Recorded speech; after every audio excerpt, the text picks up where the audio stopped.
उद्यापासून रेशन दुकानदारांचा बेमुदत संप.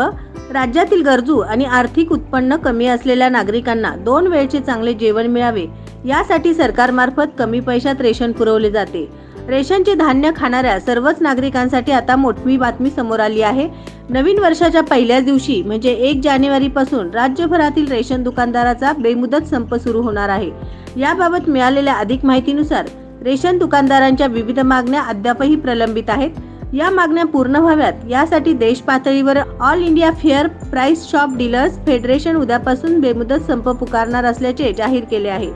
रेशन दुकानदारांना मार्जिन इन्कम गॅरंटी 50,000 करा, 2G ऐवजी 4G मशीन द्या, मार्जिन मनी 300 रुपये करा, कालबाह्य नियम बदला, आनंदाचा शिधा कायमस्वरूपी करा, तसेच चना डाळ, तूर डाळ, मूग डाळ या वस्तू रेशन दुकानात उपलब्ध करा यासारख्या विविध मागण्यांसाठी रेशन दुकानदार उद्यापासून संप पुकारणार आहेत. ऐन नववर्षाच्या पहिल्या दिवसापासून रेशन दुकानात बंद असणार आहे. परिणामी सामान्य आणि गरजू नागरिकांची चिंता वाढली आहे. SB न्यूज चॅनलला लाईक करा, शेअर करा, सबस्क्राईब करा.